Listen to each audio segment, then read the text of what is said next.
अस्सलाम वालेकुम। आज हम ट्रांजिस्टर के बारे में देखेंगे। एनपीएन एंड पीएनपी ट्रांजिस्टर शक्ल में दिखाया गया है कि एनपीएन और पीएनपी ट्रांजिस्टर्स पी और एन किस्म के सेमीकंडक्टर के दरमियान मुखालिफ किस्म के सेमीकंडक्टर को शामिल करके बनाया जाता है। ऐसा करने का मकसद ये होता है कि हम 3 इलेक्ट्रोड हासिल कर लें 2 अदद जंक्शन के साथ। ये 2 जंक्शन दिखाए गए हैं और ये 3 एमीटर, बेस और कलेक्टर हमारे पास इलेक्ट्रोड हैं। ऑपरेशन के वक्त सिरे का पहला हिस्सा फ्री चार्जेस फराहम करता है इलेक्ट्रॉन या होल्स की सूरत में। इनको तीसरे हिस्से में मुखालिफ सिरे पर जमा किया जाता है। दरमियान वाले हिस्से को इस्तेमाल करते हुए दरमियान वाले हिस्से का इलेक्ट्रोड करंट कंट्रोल करता है। इलेक्ट्रोड्स के नाम और उनके काम दर्जे झेल में दिए गए हैं। एमीटर यह हिस्सा फ्री चार्जेस फराहम करता है। बेस यह हिस्सा चार्जेस के बहने को कंट्रोल करता है। कलेक्टर यह हिस्सा चार्जेस को जमा करता है एमीटर से। ये बात नोट करने वाली है कि जो इलेक्ट्रोड बीच में है वो एक जंक्शन एमिटर के साथ और दूसरा जंक्शन कलेक्टर के साथ रखता है। पीएनपी ट्रांजिस्टर में बेस एन टाइप होता है और एनपीएन ट्रांजिस्टर में पी टाइप बेस होता है। लेटर का ताल्लुक एमिटर, बेस और कलेक्टर की पोलैरिटीज से है। एनपीएन और पीएनपी ट्रांजिस्टर्स एक ही तरीके से इस्तेमाल होते हैं, लेकिन वो डीसी सप्लाई वोल्टेज के हवाले से मुखालिफ पोलैरिटीज़ रखते हैं। बहुत से छोटे ट्रांजिस्टर्स एनपीएन टाइप के होते हैं और सिलिकॉन के बने हुए होते हैं। स्कीमेटिक सिंबल में एमीटर को एरो के निशान से जाहिर किया गया है जंक्शन के ऊपर बेस के साथ। ये वाले, ये एरो और ये एरो। ये एरो एमीटर की निशानदेही करता है। तीसरा इलेक्ट्रोड जो है वो कलेक्टर है। तमाम सेमीकंडक्टर सिंबल्स में ये वाला कलेक्टर को है और ये वाला एमीटर है और ये बेस है।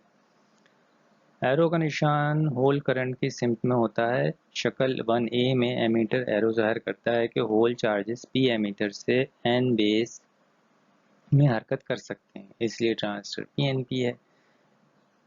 शक्ल 1B में एरो मुखालिफ सिम्त में है और जाहिर करता है कि होल चार्जेस हरकत कर सकते हैं पी बेस से एन एमीटर में, इसलिए ट्रांजिस्टर एनपीएन है। इस हवाले से ये समझा जा सकता है कि इलेक्ट्रॉन का फ्लो एन एमीटर से पी बेस की तरफ है। मुख्तसरन एक एरो जो बेस की तरफ हो उसका मतलब पीएनपी और एक एरो जो बेस से बाहर की तरफ हो वो एक एनपीएन ट्रांजिस्टर को जाहिर करता है। पीएनपी और एनपीएन अक़साम को जंक्शन ट्रांजिस्टर्स कहा जाता है। इसके अलावा इनको बाइपोलर ट्रांजिस्टर भी तस्वुर किया जाता है क्योंकि ये डोप्ड सेमीकंडक्टर की दो अपोजिट पोलैरिटीज़ रखते हैं। 3 इलेक्ट्रोड के साथ ट्रांजिस्टर एक डायोड होता है। इसको डायोड के साथ तकाबुल करें तो इस डायोड में 2 टर्मिनल्स होते हैं, जबकि ट्रायोड में एक मज़ीद इलेक्ट्रोड होता है जिसकी मदद से करंट को कंट्रोल कर सकते हैं। ट्रांजिस्टर में बेस इलेक्ट्रोड करंट को कंट्रोल करता है जो एमीटर से कलेक्टर की तरफ बह रहा होता है, जो इस बात को मुमकिन बनाता है कि एम्पलीफिकेशन हो।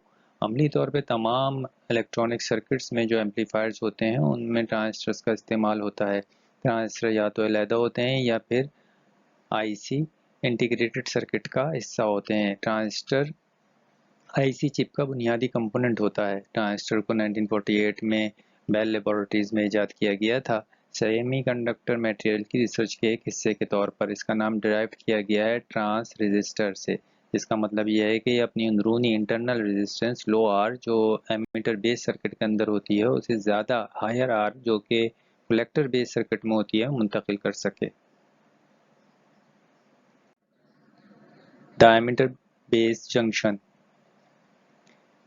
ये जंक्शन पीएन हो या एनपी, ये अपने दरमियान बीएफ फॉरवर्ड वोल्टेज रखता है ताकि ये फ्री चार्जेस को अलाउ करे कि वो एमीटर के चार्जेस को बेस में मूव करे, जैसा कि शक्ल 1A में दिखाया गया है।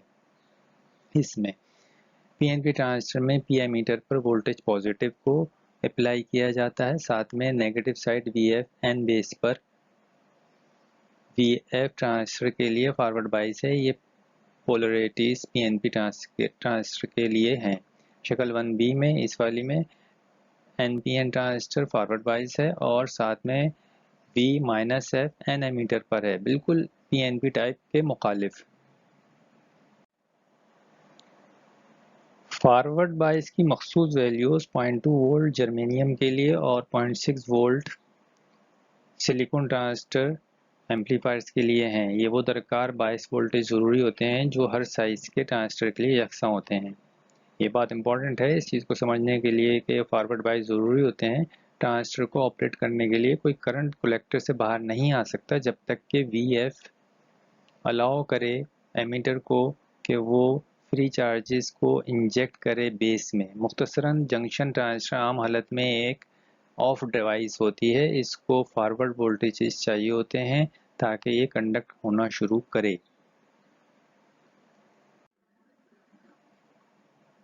The collector base junction. Collector base junction का फंक्शन ये होता है कि वो बेस से चार्जेस को रिमूव करे, फिर करंट कलेक्टर रिटर्न सर्किट से एमीटर की तरफ बह सकता है। इस नतीजे को मुकम्मल करने के लिए कलेक्टर को लाजमी तौर पर रिवर्स वोल्टेज पर होना होता है बानिस्बत बेस के। जैसा कि शक्ल 1A में दिखाया गया है कि पीएनपी ट्रांजिस्टर का कलेक्टर वीआर रिवर्स वोल्टेज के नेगेटिव साइड से जोड़ा गया है और एन बेस को वीआर की पॉजिटिव तरफ से जोड़ा गया है। ये पोलरिटीज़ रिवर्स वोल्टेज के लिए शक्ल 1B में मुखालिफ तरीके से जोड़ी गई हैं एनपीएन ट्रांजिस्टर के साथ। दोनों अशकाल 1A 1B में कलेक्टर रिवर्स वोल्टेज पर है। मुख्तसरन एनपीएन ट्रांजिस्टर कलेक्टर पर रिवर्स वोल्टेज के लिए पॉजिटिव डीसी सप्लाई वोल्टेज लेते हैं और पीएनपी ट्रांजिस्टर को नेगेटिव डीसी कलेक्टर वोल्टेज दरकार होते हैं। मखसूस वैल्यूज़ 9 से 100 वोल्ट होती हैं। इसका निसार ट्रांजिस्टर की पावर रेटिंग पर होता है। कलेक्टर बेस जंक्शन के आर पार रिवर्स वोल्टेज का मतलब ये होता है कि मेजॉरिटी में चार्जेस कलेक्टर से बेस की तरफ नहीं बह सकते और बेस से कलेक्टर की सिम कलेक्टर वोल्टेज अट्रैक्ट करते हैं चार्जेस को बेस के अंदर जो कि एमीटर के ज़रिए से सप्लाई हो रहे होते हैं। Transistor action. सामने शक्ल में एक ट्रांजिस्टर को एक सादा कॉमन एमीटर सर्किट में जोड़ा गया है। शक्ल 2A में, ये 2A में स्विच एस ओपन है, ये ओपन है स्विच, इसलिए बेस में से करंट नहीं गुजरता। जबकि शक्ल 2B में स्विच एस क्लोज है, इसमें बेस से करंट गुजरता है बैटरी B1 के ज़रिए से। ये यहाँ पे स्विच क्लोज हो गया, इस से करंट फ्लो करेगा। अब हम शक्ल 2A पर गौर करते हैं। जो अहम नुक्ता मद्देनज़र रखना है वो ये कि इसमें कलेक्टर बेस जंक्शन जो है वो रिवर्स बाइस्ड है। इसके नतीजे में पोटेंशियल बैरियर है वो मेजॉरिटी कैरियर्स को फ्लो होने से बाज रखता है।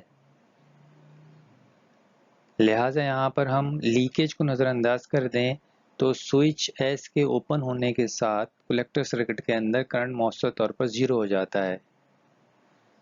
अब हम शक्ल 2B पर गौर करते हैं जिसमें स्विच एस क्लोज है। इसमें बेस एमीटर जंक्शन जो है वो फॉरवर्ड बाइज्ड हो जाता है जबकि कलेक्टर बेस जंक्शन जो है वो रिवर्स बाइज्ड ही रहता है।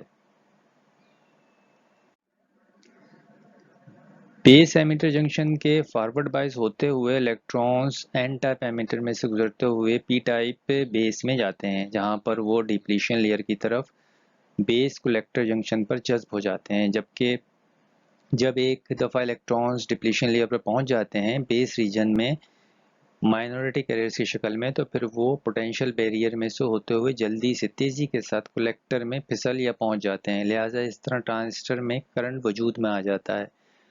फॉरवर्ड बायसिंग का अमल बेस एमिटर जंक्शन में बिल्कुल ऐसा ही है जैसा कि गेट का खुलना और करंट को इजाज़त देना को बहना शुरू करे। कलेक्टर एमिटर सर्किट में इस पूरे अमल को ट्रांजिस्टर एक्शन कहते हैं। इस नाजुर में हम चंद बातें और जहन में वाज़े कर लेते हैं। एक ये कि ऐसा क्यों नहीं होता कि जब electron base P type region में पहुंचते हैं तो वो होल्स के साथ दोबारा नहीं जुड़ते बल्कि कलेक्टर में जज्ब हो जाते हैं। इसका जवाब ये है कि बेस को very highly doped P type material से बनाया जाता है जिसकी वजह से होल्स बहुत कम मिकदार में होते हैं और साथ में बेस को बहुत बारीक रखा जाता है। इस वजह से बहुत कम इस बात का चांस होता है कि होल इलेक्ट्रॉन को रोक ले और उससे जुड़ जाए।